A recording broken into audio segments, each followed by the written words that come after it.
Well, I don't know about you three. My head is sort of reeling from the technological surprises, advancements that we've heard from the past three presenters, and I thought it might be interesting for the three of you to share your impressions. Particularly, this conversation is really about investment, the capital that will make these things scale, grow, and deploy more successfully throughout our economy. So.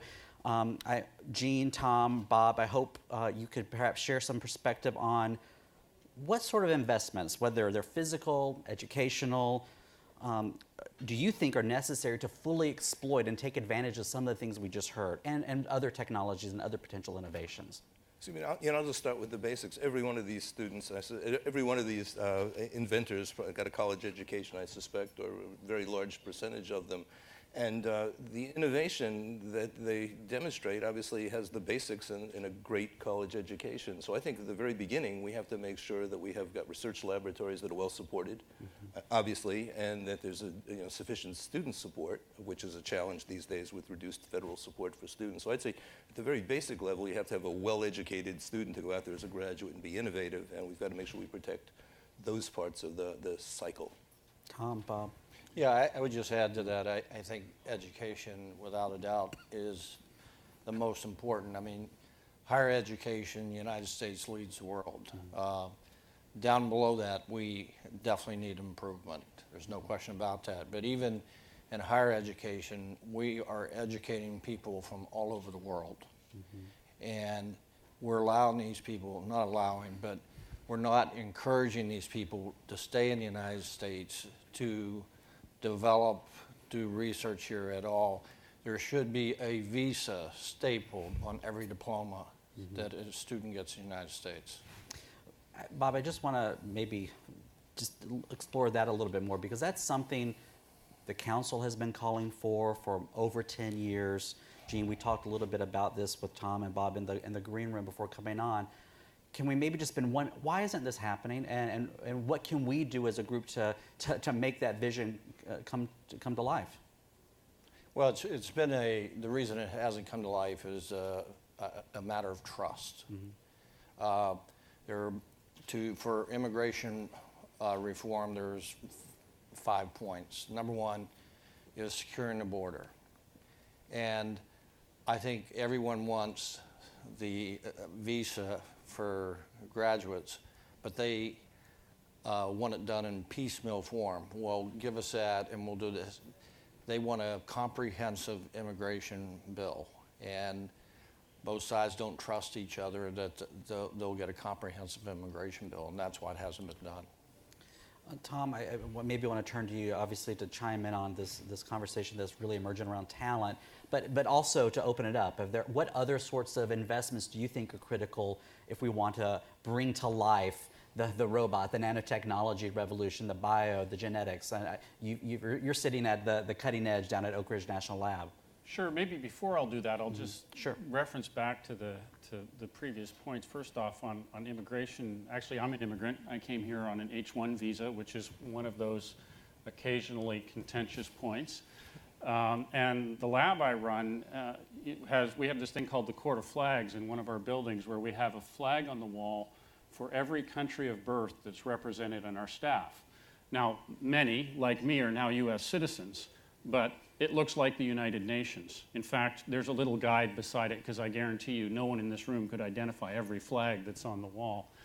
Some of the countries don't exist anymore, of course. But we can't execute our missions without access to the best and the brightest. Now, the flip side of that is part of the reason is because of some of the educational challenges. We're actually probably not educating enough of our own citizens. And as we look at the STEM disciplines in particular, we can see that we're not doing a good enough job of raising up the full range of our population. So I think, I don't want to make the debate more complicated, but there's a component of that high skills mixed discussion that has to do with immigration. There's another component that has to do with the educational system. We've got to make progress, I think, on both fronts. Getting back to the question you asked about investments, I think it's important to recognize that there are a number of different types of investments with different drivers behind them that happen kind of along the chain of innovation. The public investments tend to be made in the underlying knowledge the things that are hard to tack to a particular product or even necessarily a particular company or sector. That's what we look to the federal government to do, because with very few exceptions, most private companies aren't going to be able to identify the shareholder payback that would come from that work.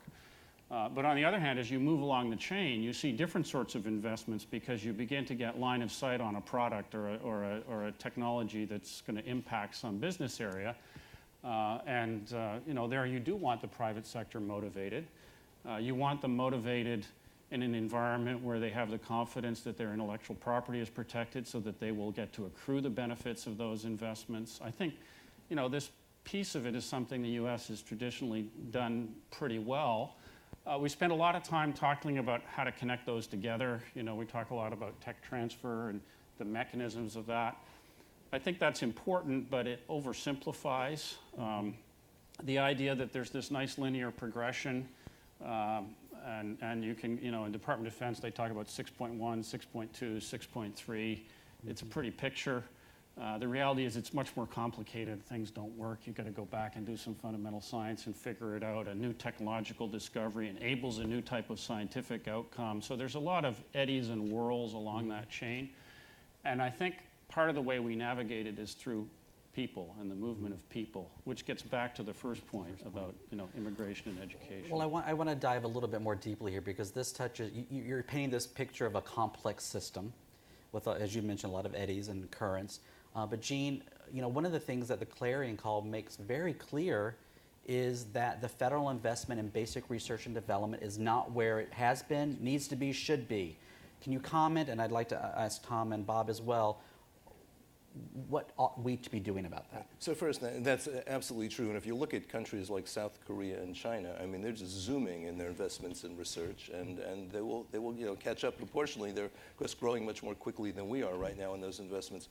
What I'm finding on the university campus is that the failure to grow the NIH budget and the NSF budget significantly has had profound impacts. I mean, I think that many young people are discouraged now about going into research and sciences because of the lack of investment. I think the average age now for an NIH grant is something like 43 for the first R01 grant, which is just crazy because that means that either the university has to support the individual for many years without really having sufficient research support, that we have to make a larger investment. And this is just part of the infrastructure of the country.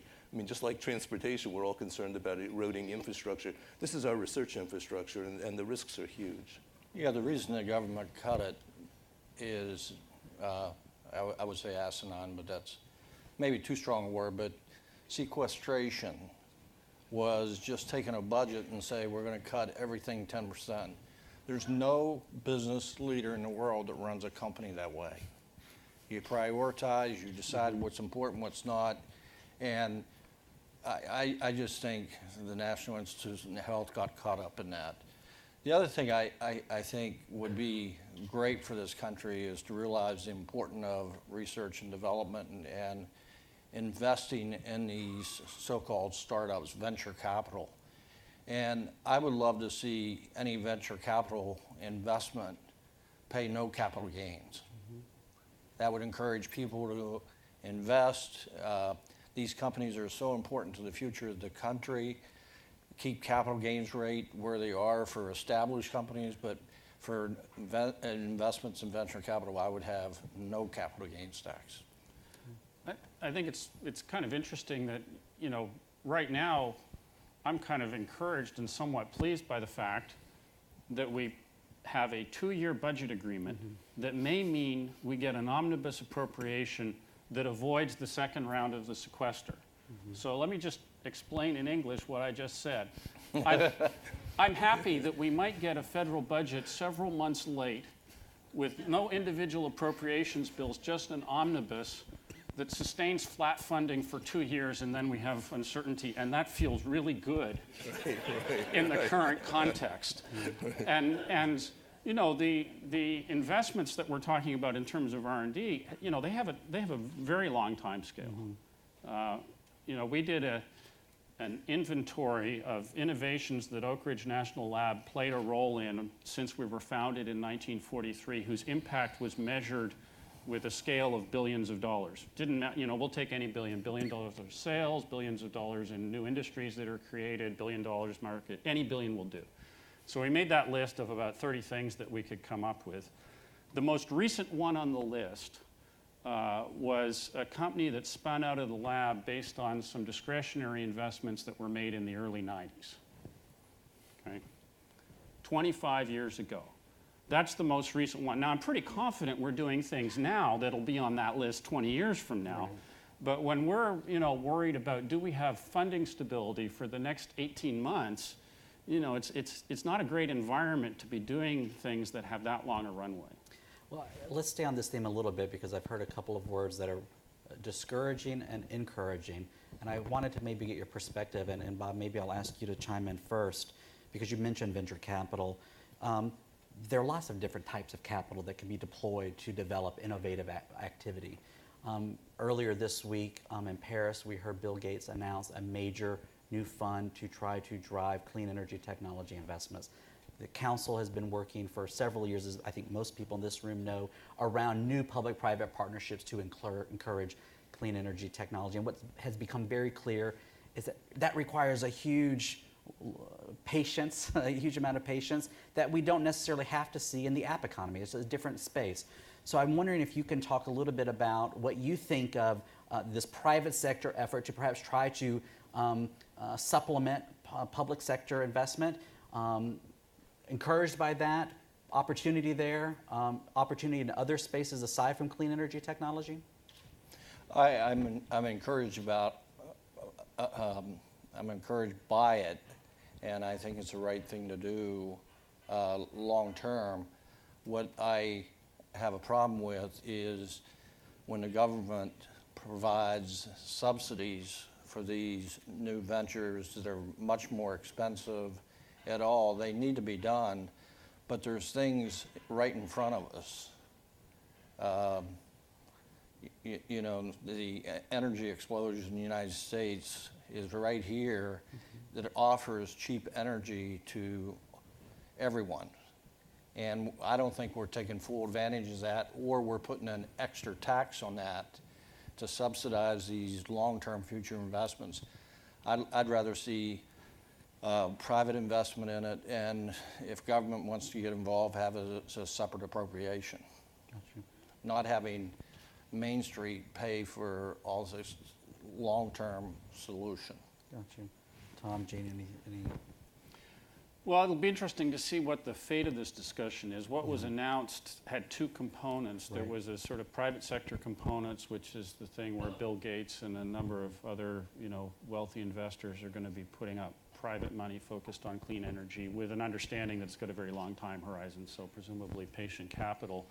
There was also something called, I think the Mission Innovation, yes, I think was what it was called. It was an agreement among something like 20 governments for increasing their investments, more on this underlying science and engineering of clean energy. And I think when the discussion is around energy, it's a little bit easier. We'll see what happens when it comes back home. If it turns into a discussion around climate, then it may run into the same kind of problems of conflict and gridlock that we've seen in a lot of other cases.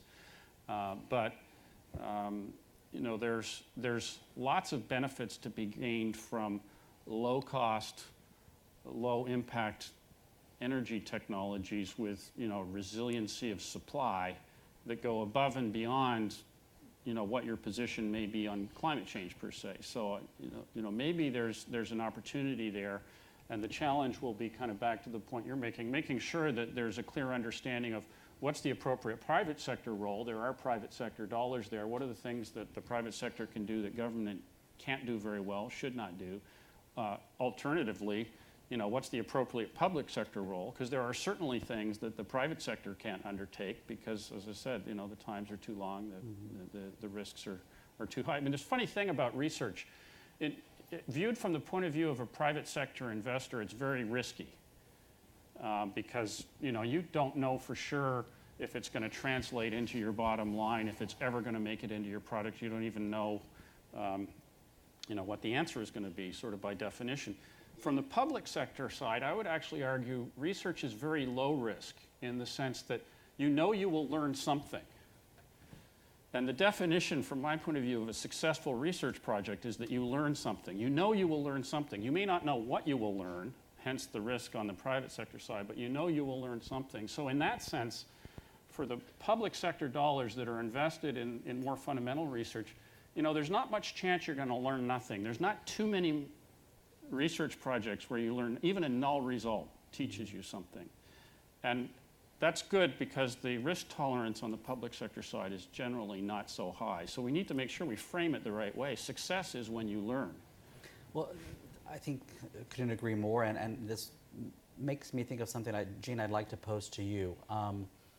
Leading one of the preeminent research institutions in this world, and the nation for sure, Deborah and I were recently out at the University of California, Riverside, which is doing a phenomenal job of really bringing a more diverse set of Americans into STEM and research fields to learn more. Right. But one of the interesting findings that UC Riverside shared with us was this phenomenon of the upstairs and the downstairs. And the upstairs being extremely well-financed laboratories, the best students from around the world who are engaging in the most critical and interesting challenges facing America and the world. And a downstairs where you have a large set of students who are trying to get through that undergraduate experience, but perhaps because of the investment in the facilities and the infrastructure isn't there. They're not having perhaps the best experience they could. Now, this is a generality, but I'd love for you to share a little bit because it touches upon the nation's investment in these infrastructures. Right. What is UCLA doing to really ensure that the experience that those in the upstairs is really coming downstairs and is becoming broadened and more diverse?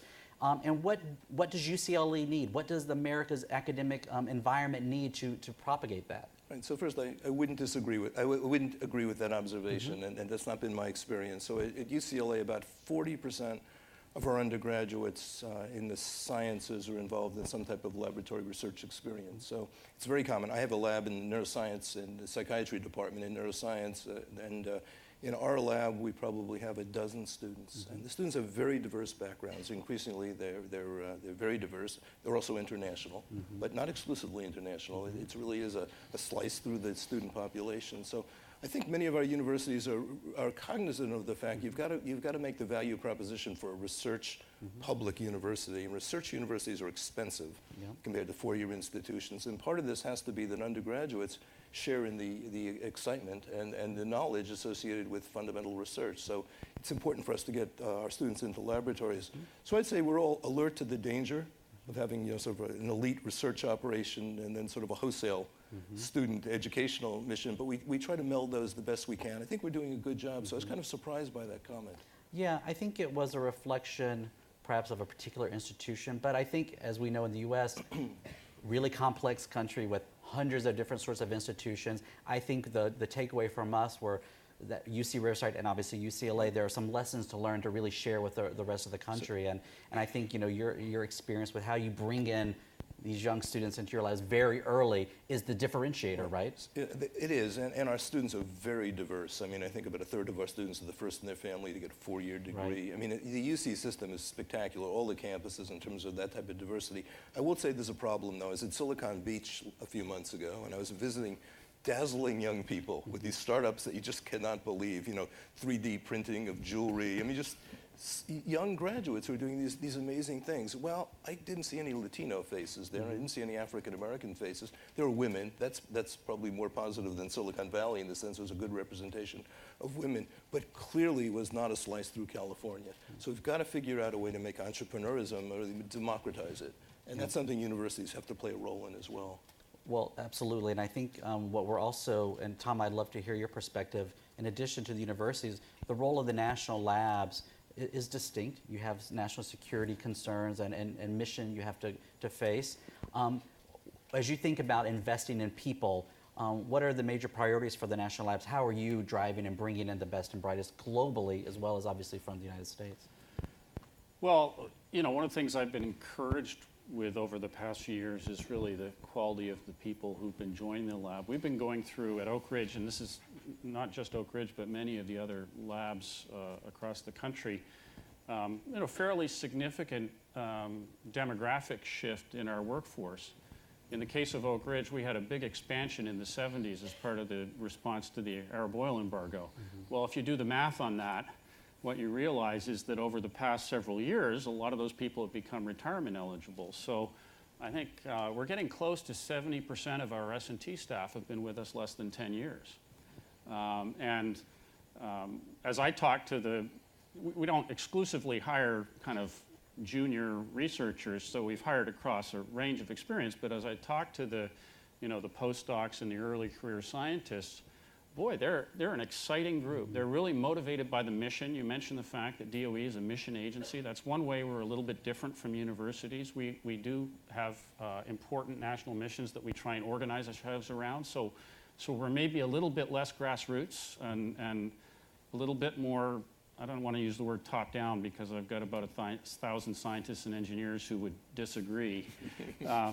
But we can kind of encourage people to work on the right problems. And that mission is very attractive to people. And so as a result, I think we've been very successful in attracting a group of people who I really hope we can convince to build their careers, at Oak Ridge and, around the system.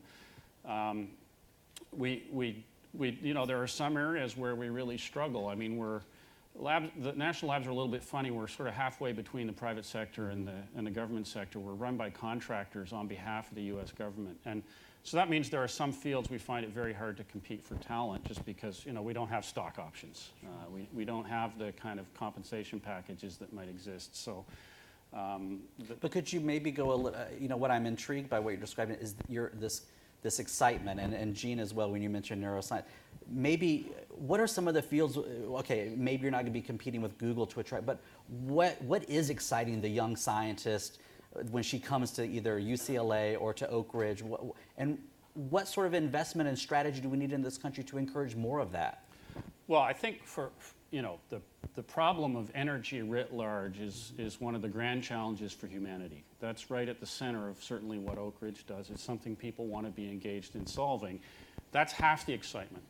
The other excitement comes from the scientific opportunities that are embedded in the fields that people bring with them. So the things that we can do with high-performance computing, with new materials, with new manufacturing technologies, new measurement techniques, there's tremendous opportunity, and the challenge and the fun part is to marriage that scientific and engineering opportunity up against those big challenges, whether it's the energy problem or national security or problems in healthcare.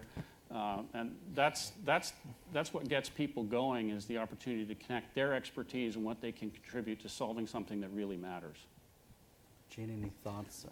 Our students so many of our students are involved in volunteer activities and deeply concerned about communities, and they want to combine this sort of entrepreneurial spirit with doing good, doing well and doing good. And we see an extraordinary growth in the number of students that are interested in starting businesses. And the challenge for the university is to become better integrated so that faculty in the business school can help students in theater, film, and television become more entrepreneurial. And we've had silos at universities exist, and they're hard to break down. And I think we need the expertise, for example, of our business school, working with our humanities students to really begin to change the model a bit so that more students, other than just students in engineering, can see a way to really creating value, creating companies. I'm going to open it up for some questions in a minute, but I thought I would just ask one more and give folks a little bit of time to perhaps compose some thoughts. But we've talked a lot about sort of the technological frontiers. We've talked about perhaps some of the investments that may or may not be going there. The other side of investment, of course, is saving. One of, I think, the important things that the Council has talked about over its 30-year history, and as we see in nations like China, saving drives long-term competitiveness. This country has a challenge. And so, Bob, though we've talked about the money we need to be investing in some of these areas, what ought we be doing on the other side of the equation? What should the nation's priority be so that in 20 to 30 years from now we can invest even more? Yeah, the investing for long-term, what's happened in the U.S., I think everyone in this room knows that we've become a defined contribution society. So the retirement is being placed on the individual. So we need to get people to save more. And for an individual to have 100% income replacement at retirement, they need to be saving 10% plus a year. And that's with Social Security. They can have 100% income replacement at retirement. But also savings plays an important role in the economy, as you said. I mean, this money is being invested in companies and bonds that allows investments to take place themselves. But we actually had a study done by Oxford Economics, and they looked at if we could just get savings rates in the United States back to 1990 levels by the year 2040, it would add trillions of dollars net to GDP of the United States. So savings, you can have too much. There's no question about that. You could have too little, which we're experiencing because many people need it for retirement, but it does add to economic growth and helps all of society. Great. Any questions from the audience? Anyone like to? Bill, please. Just putting a little finer point on the climate change, clean energy. You got Japan doing something of a cross-sector initiative over the next 5 years on fuel cells. You have Bill Gates, as you guys alluded to, making major commitment. There was a Washington Post editorial which talked about the national labs playing a bigger role. Do you see the potential beyond what we're now doing to, let's say, clean coal, encapsulation technology, carbon sequestration, storage? Do you see more of a leadership role at a Gates level and a transnational level that the national labs can play away from politics, away from specifics, away from government fiat, but on basic research to do a better job than the trajectory we seem to be on? Well, I think the role of the labs and universities and R&D in general is to enable things by changing the cost. That's fundamentally what we do. And actually, sort of by definition, the labs, it's part of being a little bit at arm's length from government. We're not in the policy space. There are people who are elected and appointed into government roles who worry about the policy space. Our job is to create technology options for policymakers. And the primary way they will have impact is by becoming more cost effective, because when you do that, then you don't have to worry about subsidies, you don't have to worry about environmental regulations. Market forces will drive in a certain direction if you can kind of bend the cost curves. And we've seen examples of that in some of the renewable technologies, for example, where you've seen, just because of scale, solar coming down very, very rapidly. It's still not at price parity, but it's been moving very, very fast. Another example that you've got to go back further is wind. In the 70s, a wind turbine took more energy to manufacture than it produced over its entire operating life. It was actually a net energy sink. So the only time you would ever use one is if you're in a remote location where you didn't have any access to power. Well, that's no longer true. The energy payback time for a wind turbine now is, I think, 11 months or something.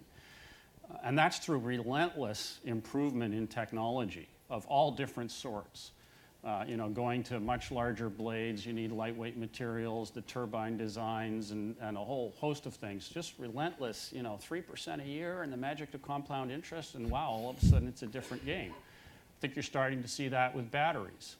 There's a lot of innovation happening in some maybe more non-traditional spaces that people don't think about. It's somewhat remarkable to see that you're starting to see people talking about doing ventures in nuclear technologies and companies like TerraPower and Transatomic and even in fusion, for gosh sakes, which, talk about a long-term investment. That's a potential game changer, but you're not gonna cash out in 3 years, I'm pretty sure. But the fact that there is private sector interest in what you might call next generation nuclear, advanced nuclear, and fusion technologies, I think is encouraging. Because if you look at the energy challenge, I would sort of put it in a couple different categories. One question is, we're going to have 9 billion people, all of whom want our standard of living. They're going to need energy. If we give energy to that, not even all 9 billion, but a larger fraction than we do now, in the same way that we use it, it's going to be a problem. It's going to be a problem for environmental reasons. It's going to be a problem for supply reasons. This is a tricky problem, and it's not going to be solved just by getting the solar cost curve down, or just by the gains that we've made in wind, or just by advanced nuclear. If you dissect that problem and say, where are we going to get the energy from in a way that doesn't lead to intractable conflict over finite resources or unacceptable environmental degradation, you're going to need technology improvements across the board. Any other questions? Yes. Bill. I just welcome the thoughts of the panel. You touched on the savings issue. You talked about the need to increase investments in federal R&D. The Clarion Call obviously also highlighted the fact that while the deficit is down, it is still $435 billion, and the debt is still well up into the trillions. How do we balance that from both from a messaging point of view, but also just in trying to make the case with policymakers and others that this is worthy of an investment, even at a time when we're also trying to find ways to get that deficit and debt under control? Well, you have to have a growth economy. That's what you have to have. And it was mentioned earlier today, you have to get to 3.5, 4% growth, and that debt will come down. Now it's at a level now where it hasn't impeded the country. That's because we're at record low interest rates. But there will be a time, unless we start growing this economy, that it's going to start hurting lending to corporations. It's going to hurt the whole economy. I mean, it's been interesting since 2008, Dodd-Frank. Large companies can borrow, at low rates, which is very beneficial. Small companies are having a tough time borrowing money. And that's due to regulatory capital that they put on community banks, smaller banks, and that has to be looked at. But just bottom line, we need to have this economy growing at a much faster rate than it is now. Bob, just following up on, please, Greg. Actually, you're running out of time. No, we're fine. Maybe this is a discussion at lunch for everybody, but frankly, I'm lost on the message. Is the message we need to invest in universities? Is the message we need to provide better tax benefits to small business? What is the national objective? Is it to reduce debt so we can have more money and liquidity so we can invest in? Is it greater R&D dollars in corporations and different institutions? Is it a space race objective like we had that, frankly, my generation and many of us prospered and benefited educationally? So I'm lost on a message that we're trying to provide as a national objective. And it's not just one objective, it could be a series of them that has a cascading effect on more research, better diversification in the workforce, and all the things we've talked about rather than incrementally on each of these things of saying, buy more nano, you need more robots, get cloud computing working for you, and all those things. So if this is a forum for the nation, again, what is our national objective? So, Greg, you really set us up for lunch because I'm going to go ahead and introduce our luncheon speaker, who is actually a brilliant person. I don't know if he's in the room, Peter Meyers. But Peter is one of the world's leaders in innovating messaging and telling the story, no matter what it is. And he's bringing his skills from theater, from sports, from human psychology, behavior. And I think all of us will go away after lunch not only understanding why we're here, why it's important, but what we're going to do in our own respective worlds to both understand how to communicate and tell the story. The message Council on Competitiveness, how do we drive productivity to have a high standard of living for all our citizens? It depends on all these things. There's not a silver bullet. We are breaking down the pieces today, but we have to integrate them at the end, and we all have to go out and tell the story of why innovation and everything it takes is going to be the driver to get a high growth economy and a productive economy. So I think with that, we should all get ready to go for lunch, and really, I know you're going to come up to me, many of you afterwards, and say thank you for getting Peter Meyers to join us today. Thank you, Chad.